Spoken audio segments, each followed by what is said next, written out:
We were at a phenomenal bachelorette party for our dear friend Jenny Hurlburt. Shout out to Jenny. Here. She's getting married in a couple weeks to her partner Bess, and we love Bess, and we're so excited. It's going to be this big, gorgeous, stunning, giant St. Regis Atlanta wedding, and I'm very excited about it. But it was fun. Like I being on the road the last couple years, I've had to miss out on all the bachelorettes. I've had to miss out on all the fun shit because I'm fucking booked every weekend. Well, I had a weekend to just head to the Keys. Let me tell you something. If you've never been to Key West, it is a fucking journey, okay? We were staying in this hotel across from the Hemingway House. I went multiple times to try and do a tour of the Hemingway House, and it was too hot. And then I got lured by a hot dog stand outside of the Hemingway House called Chubb's. I believe the hot dog stand was called Chubb's, and it was bacon-wrapped hot dogs. And so every time I wanted to get in line with the other tourists at Key West to educate myself on the home that Ernest Hemingway wrote all of his fabulous, novels in, I would get lured by a fucking bacon-wrapped hot dog outside. And then I'd end up with a crisp, some sort of key lime daiquiri in one hand, and I never made it in. And I'm kicking myself that I didn't do it, but I sat outside the Hemingway House and ate my hot dog and just Googled what the fuck Ernest Hemingway was up to, okay?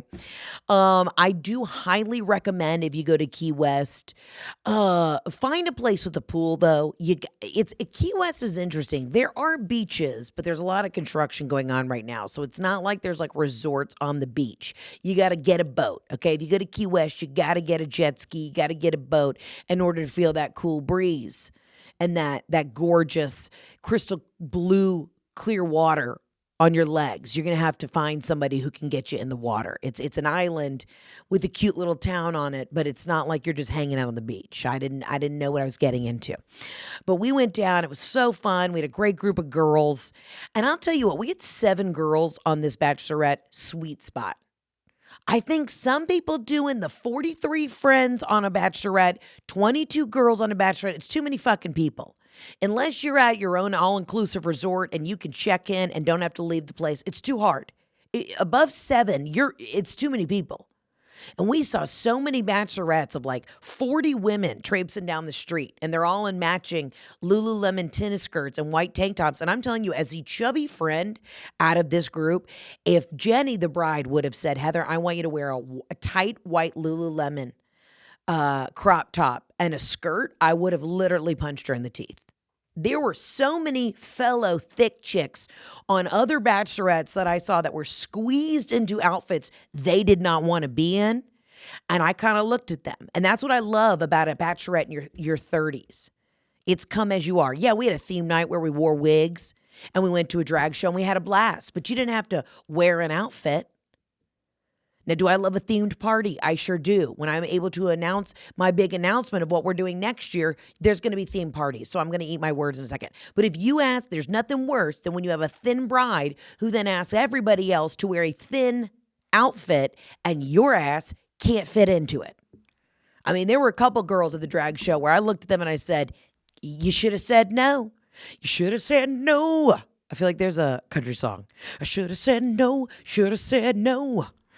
I'm not going into your barn. I don't know. I feel like there is definitely a country song that says, you should have said no.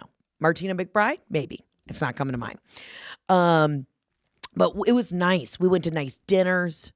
By the last night on Saturday night, we all took an edible. We'd been on the boat all day, so we were sunburned, exhausted. And we went to a fabulous dinner, and then we were all in bed at midnight. And then at one point, we were sitting around in one of the suites at the hotel, and we were talking about insurance plans. And I'm like, this is how you know. And there was only 4 of us out of the 7 who didn't have children. So I loved grilling all my friends about their kids. We talked about birthing plans. Everybody went around the table at one point on the last night, and the ladies with children talked about their traumatic births, and I was eating it up. I took an edible, and I was having a nice glass of Oregon Pinot Noir, and I was eating it the fuck up.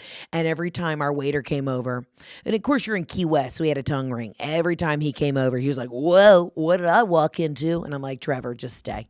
Just stay. We're talking about how Sarah over here ripped tip to taint. And it was great. It was great.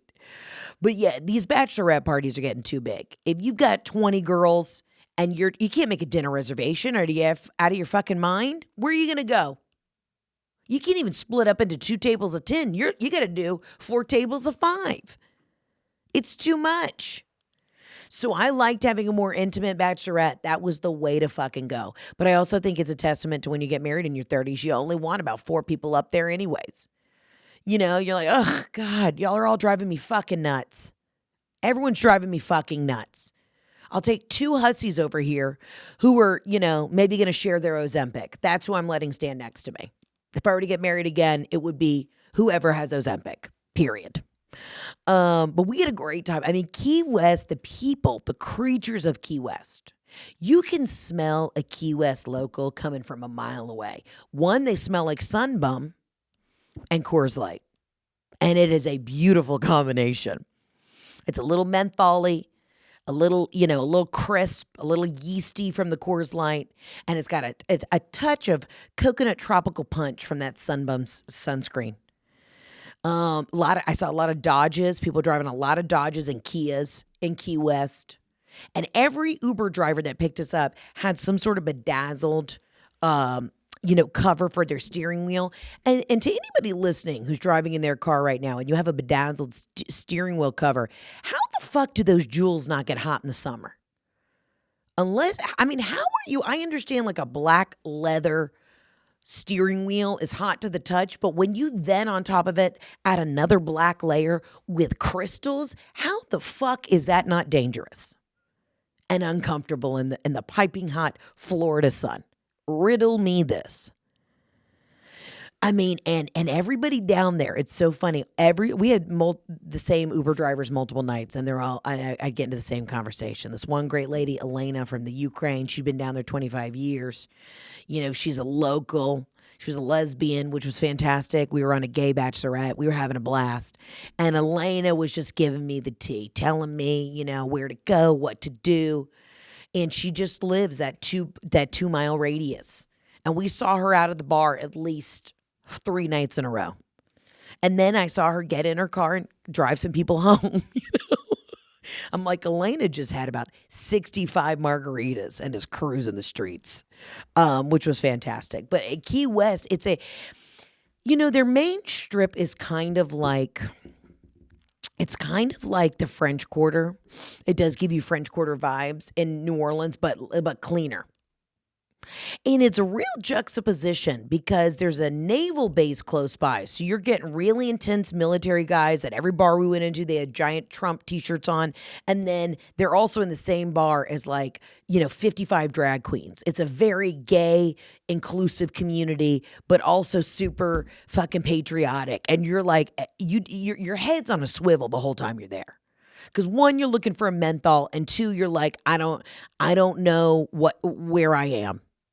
There was a bar that I'm sad we didn't make it to called Garden of Eden. And apparently it's a nude bar. And I thought, how much fun would it be if we get MAGA t-shirts? And I'm not saying I promote MAGA, but how much fun would it be to get MAGA t-shirts? Because they sell them everywhere in Key West.